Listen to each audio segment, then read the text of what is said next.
Welcome back, everybody, to Takacs McGinnis Elder Care Law Hour. I'm Tim Takacs, and we're talking about the mysteries of Medicare and Medicaid, two complex topics that a lot of myths involved in these programs. And we're here today to talk about how to get you the right information to help you make good decisions on these programs. And I'm Barbara McGinnis. In this segment, we're going to meet with someone from the State Health Insurance Assistance Program on Medicare. No wonder that that program is abbreviated and frequently referred to as SHIP. And with us today is Ryan Ramsey, who is the Development and Quality Assurance Coordinator for the SHIP program here in Nashville. Welcome, Ryan. Thank y'all for having me this morning. So exactly what's SHIP and what kind of programs do you offer? The State Health Insurance Assistance Program, what we offer is free, unbiased assistance with Medicare, and that is all the different options with Medicare. We do one-on-one counseling over the phone on any Medicare topic, whether it be just prescription drug coverage, Medicare Advantage plans, Medicare supplement plans, or any question that anyone has regarding their Medicare and how they receive it.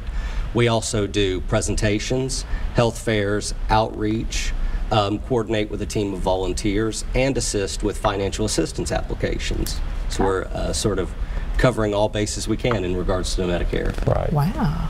Right, and I think, and I didn't mention it earlier, when Berkeley was on, she was in SHIP for a while. Yeah, so absolutely. You have a lot of people coming out of SHIP and working for other companies like ours. Sure, and we prefer it that way. Any way that we can increase awareness on SHIP and increase education on Medicare is always a good thing. It is a very confusing field to navigate through. What is a plan annual notice of change? I know some people may get those or whatever, and maybe they're wondering what they are and what that means for them. Yes, your annual notice of change is information that your plan sends you each year. They should send it to you each year during September, so if someone has not received their annual notice of change right now, they should probably get in touch with their plan and try to get that information sent out to them as soon as possible.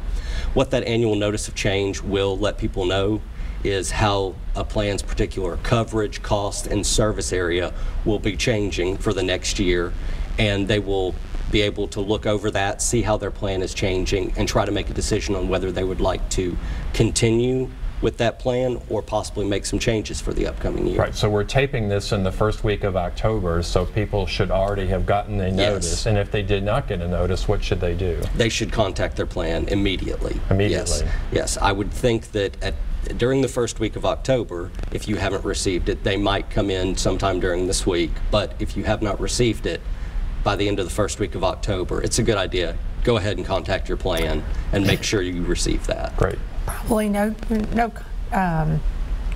coincidence that these plan notice of changes are coming out right before open enrollment. Yes, right? Absolutely. And open enrollment is October the 15th through December the 7th. That's an important date, October 15th through December the 7th. Those are key dates. Put them on your calendar. Yes, absolutely. And SHIP can help folks with open enrollment, right? Yes, absolutely. If everyone would call our SHIP hotline, which is 1-877-801-0044, what will happen is they will get put in contact with their local SHIP coordinator. We do have area agencies all throughout Tennessee that cover all counties of Tennessee, and they can get in contact for counseling over the phone or set up face-to-face appointments at some of our enrollment events throughout the state during the month of October and all the way up through the month of November. Great. So we're going to put your contact information up, shortly. Sure. So those of you who missed the phone number right there. So how do you help people find the right insurance plan? Usually what we do is we get in contact with somebody, get their information, that being their zip code, their Medicare claim number, effective dates, date of birth, how they spell their last name, which is always very important, as well as a list of their medications and preferred pharmacy. And then we would go into Medicare's website, do a comparison, and find the plans that suit people's needs the best, cover all their medications and whatnot for the lowest cost overall for the year. And I always do advocate, if you do have an insurance agent that you trust, it is always a good idea to contact an insurance agent and speak to them, because they're going to have probably more extensive information on a particular plan. But you can always contact SHIP to make sure the information that you're given is correct information, and that all the monetary values line up with what you're expecting, and your coverage lines up with what you're expecting.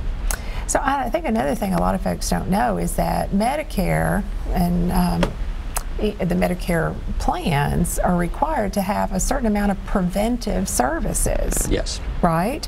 So I think we've got a slide to put up on about preventive services. Yes, we Can do you tell have, us more about that? Yes, we do have a sheet that we do provide for people that has a list of preventive services that is what should be put up right now. A lot of preventive services that people don't even realize Medicare will cover, they do.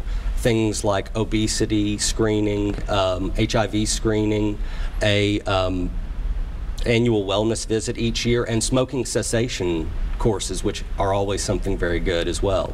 So, and there's a whole list of probably 20 to 30 items that Medicare will cover that people might not even be aware of. So Ryan, on this, I know we just showed the slide on that, and sure. that, for some of the viewers that might have been hard to see. So where do they get that list? Where can they find that? Contact can they call us, your office? yes. If you call 1-877-801-0044, okay, yeah, great. Then we will be happy to send that to you, as well as a Part D worksheet where everyone can fill out their Medicare information, a list of their drugs and their pharmacy, get that sent in, and we would do that comparison for them. Great. Yeah. Can they get that on your website too? Yes, you can. Probably you can get a PDF, yes. Great, perfect. Okay. So tell us a little bit more about Medicare savings programs. Yes, Medicare savings programs are programs that are contracted through TennCare, through the state of Tennessee. So they are technically Medicaid programs. They're not what most people they're would... Medicaid programs. Yes, yeah, they are through TennCare. They are not what most people traditionally think of as Medicaid, but they are Medicaid programs. Mm-hmm. There are 3 different programs that cover those things, and they are solely based on income and resources. All right. The resource limit for all 3 of those, that being savings, investments, real estate, not including your home or your primary vehicles, for a single person, that resource limit is $8,890, and for a married couple, it is $14,090. So what do they do? I mean, how does Medicaid help them with the Medicare premiums? They're Medicare savings programs. If you receive QMB, which would pay your Medicare Part B premium, as well as the 20% that Medicare does not pay for, you have to meet those income guidelines: $1,025 for a single person, $1,373 for a married couple, and TennCare would go in, pay your Medicare Part B premium, as well as send you a little pink QMB card. So when you go to the doctor, you would present your Medicare card as well as that QMB card, and then the state of Tennessee pays that 20% for you. Sounds like people can save maybe several thousands of dollars a year on their Medicare premiums? Most certainly. Just by enrolling in these programs? Yes, and those income limits are fairly strict for the state of Tennessee.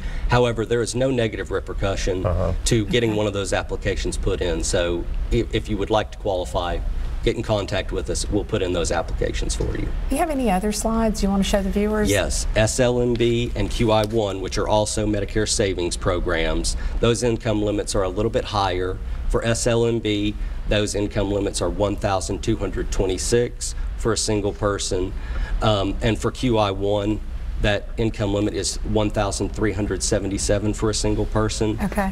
It is $1,644 for SLMB for a married couple, and $1,847 for a married couple on QI1. They both do the same thing: pay your Medicare premium, but no co-pays or deductibles. Gotcha. So the takeaway here is that don't despair if you have a minimal amount of assets and income, and you need help paying your Medicare premiums and deductibles. There is help. Yes, and there is help for prescription coverage as well through the Extra Help program through Social Security. Wow. Yes. The biggest thing is probably to get your contact information up there on the screen so people know how to find you. Absolutely.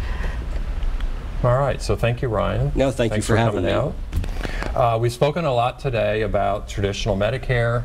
Now we want to focus in our next segment on Medicare Advantage plans, Medicare, what sometimes people refer to as HMOs. What are they? What options do they provide? How do they differ from traditional Medicare? Stay with us. We'll be right back.